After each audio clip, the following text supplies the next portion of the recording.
Hi and welcome back. Here I have some really nice potting soil and I'm actually going to show you how to make it in just 3 simple steps. But if you hang out and watch until the end, I've actually got 3 extra bonus tips for making this potting soil really next level potting soil. Step 1. Peat. We got coconut coir. You're welcome to make your own choices and do your own research on peat, but coconut seems to be a nice sustainable option. Step 2.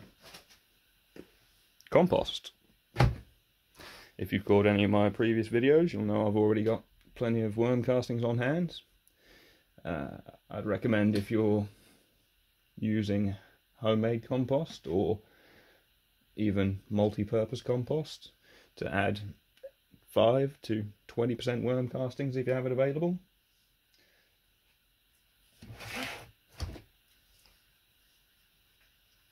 Step 3. Aeration.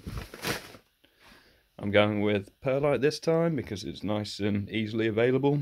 If you pop into pretty much any nursery or garden centre, you'll find yourself a bag of Perlite. The larger the volume you buy it, the cheaper you'll find it for. I'll be going with 10 litres today because, conveniently, 10 litre bag, 10 litre tub, 10 litre tub.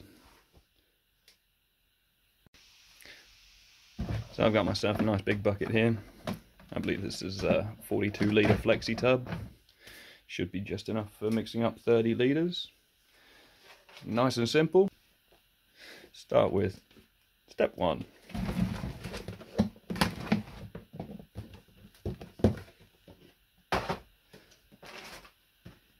Step 2.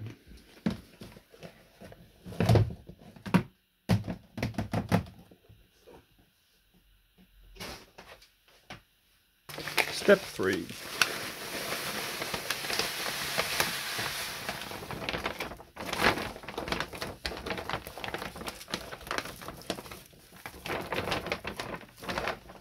Good opportunity to mention, obviously, quite dusty.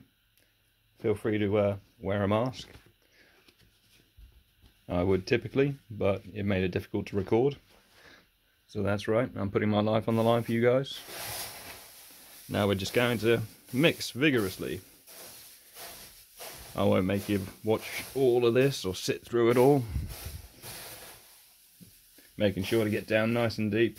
As I've mentioned in another video, if you've got 2 vessels and you're able to pour from one to the other, it'll do you a lot of good.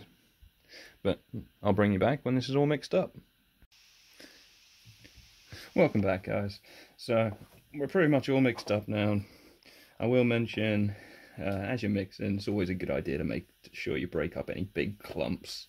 There's really not too much clumpy material in coconut coir and the finer worm castings once you get in there, but you want it to be nice and evenly mixed, everything mixed in nice and fine.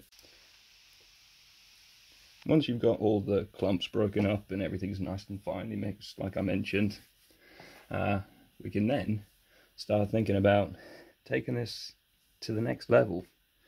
There are, I'm going to say, 3 tips I'm going to give you today for taking this potting soil to the absolute next level.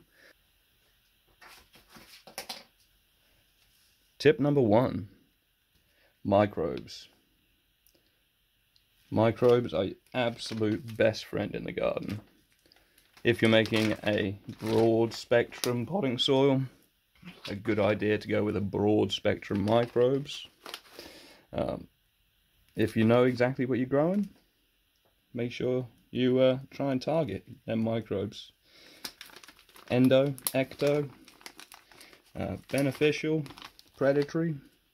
You want all of the good guys on your side. Tip number 2. Rock dust. Hand in hand with microbes, this stuff gives a nice place for them to hide, gives them a source of minerals to get themselves kick-started and a stronghold in the medium. Let alone gives them a food source so the microbes can start releasing all those vital minerals that are all stored up in this rock dust.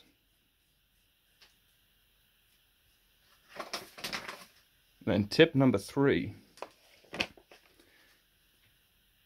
Every gardener should know: seaweed. This is Triad Kelp from Green Hand Organic. Really concentrated stuff, this. The extra K helps rooting of plants. Nitrogen, obviously good. Fulvic, humic available. And finally, I wasn't going to tell you about this. Oh, am I? I'll tell you what. Give us a subscribe down below, and in the very near future you can learn about this special mix which will take your potting soil and turn it into absolute fire, and potentially even start bringing it into the world of living soils. So give us a like, give us a subscribe, and we'll see you again in the next episode.